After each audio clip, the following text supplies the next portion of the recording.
Você pode? Então fique em casa e escute Papo Delas, podcast.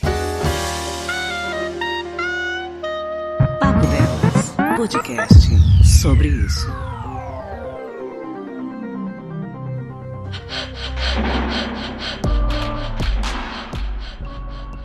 Olá, amigos e inimigos do Papo Delas, tudo bem? No dia 31 de julho foi comemorado o Dia do Orgasmo, aquela data gostosinha que foi criada pelo capitalismo para que nós pudéssemos aumentar o consumo de produtos eróticos e movimentar o mercado. Mas é aquilo, né? Apesar de escravos do capitalismo, sexo é bom demais e vale a comemoração.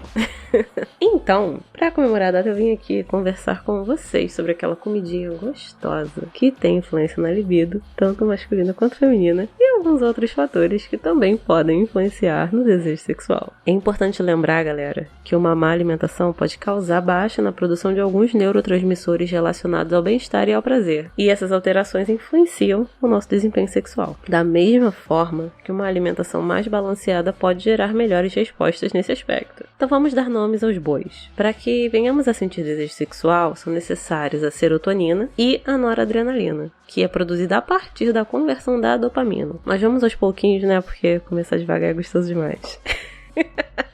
A serotonina é muito conhecida como o hormônio do amor e pode haver influências negativas na sua produção devido a questões como o estresse diário, o uso de antidepressivos e também por conta do uso de anticoncepcionais. Mas ela é produzida a partir de um aminoácido chamado triptofano. E esse é encontrado na banana, no arroz integral, em leguminosas, oleaginosas, no chocolate amargo, em ovos também. Mas, como tudo na vida não funciona sozinho, o triptofano precisa das vitaminas B6, B12, o ácido fólico e o magnésio para ter uma conversão gostosinha em serotonina. E esses compostos são encontrados no levedo de cerveja, no germe de trigo, cereais integrais, carnes vermelha e branca, leite e derivados e vegetais de folhas verdes escuras. Mas, muito importante aqui, vale lembrar que a B12, ela é encontrada majoritariamente em alimentos de origem animal. Então, para os veganos, é sempre importante lembrar de ser feita a suplementação dessa vitamina, beleza? Continuando. Agora, a noradrenalina, aquela outra que eu falei, que é produzida a partir da conversão da dopamina, ela precisa de um aminoácido. A dopamina, no caso, precisa de um aminoácido que é encontrado nas leguminosas, nas oleaginosas também, cereais integrais e também onde? No café. Beijo, cafeína.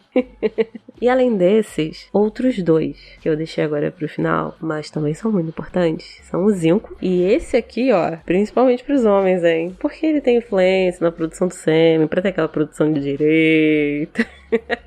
E a vitamina E, porque ela também influencia na produção hormonal, além de auxiliar na circulação sanguínea, não é mesmo? E é aquilo, galera, se a circulação não estiver boa, a pipa do vovô não sobe.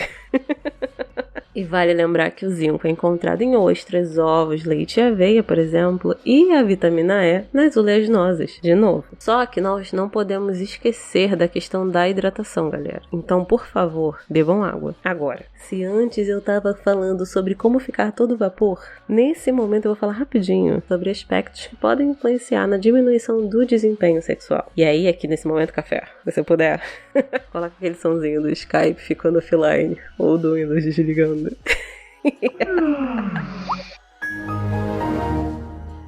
Seguindo, existem alimentos que podem sim influenciar negativamente no desempenho sexual. E aí a gente entra no consumo exagerado de ultraprocessados, assim como no consumo de alimentos muito gordurosos, porque eles têm efeito na diminuição desse desempenho, porque fazem com que o nosso corpo se sinta mais cansado, aí a gente fica menos ativo, eles podem influenciar de maneira negativa na nossa circulação sanguínea, dificultando, a nossa circulação, e também pode piorar a qualidade do nosso sono. E todas essas alterações acabam fazendo com que a nossa produção hormonal seja direcionada para outros órgãos, para outros aspectos, e essa produção mais voltada para a questão do desejo sexual, ela fica meio que em segundo plano. Elas não são priorizadas. Outra coisa também muito importante de lembrar são as doenças crônicas não transmissíveis. E aí a gente entra, por exemplo, nas mais comuns: hipertensão e diabetes. Porque, principalmente, se elas estiverem descontroladas, elas vão ter influência no nosso dia a dia, no nosso ânimo, vai fazer com que a gente sinta fadiga. Elas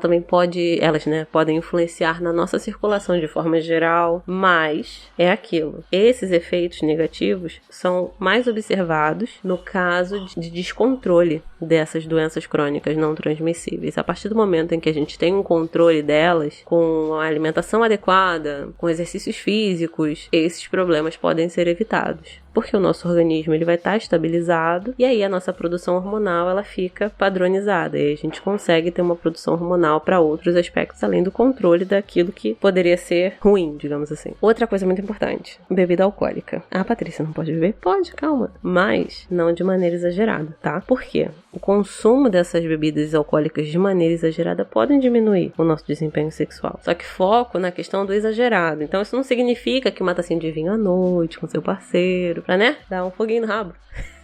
Seja crime não, então façam, inclusive recomendo que façam. E aí galera, por último, mas não menos importante, a gente vem aí de muitos anos ouvindo falar sobre alimentos afrodisíacos, né? Só que assim, os alimentos afrodisíacos de fato, eles atuam majoritariamente a nível psicológico. Claro que assim, eles possuem compostos que de forma geral podem auxiliar melhorando a nossa saúde sexual e tal, como o zinco que a gente encontra nas ostras ou a vitamina E que a gente encontra no amendoim, mas de nada adianta comer esses alimentos em exagero antes de transar, se durante semanas ou meses a gente estiver comendo um monte de alimento que faz mal, que diminui a qualidade da nossa circulação sanguínea, que faz com que a gente sinta fadiga. Então assim, comer um monte de ostra, um monte de amendoim, ovos de codorna, sendo que você não tem uma alimentação balanceada, não tem exercícios físicos frequentes, isso não vai fazer com que você do nada tenha um desempenho sexual sensacional. Então é toda uma gama de mudanças que a gente tem que fazer no nosso dia a dia. Agora, o comer por si só, é muito legal a gente lembrar o fato de que não só comer, mas alimentar o seu parceiro tem sim influência na nossa vida como um ato de amor, de cuidado e também, de certa forma, como uma preliminar pra você ir pros finalmente, né?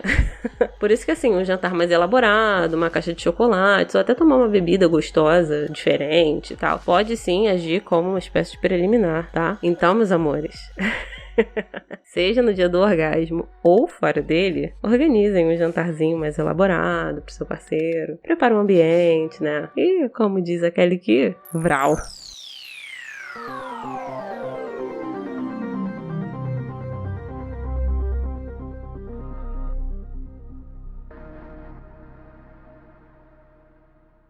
Você ouviu Papo Delas, podcast sobre isso. Você pode? Então fique em casa.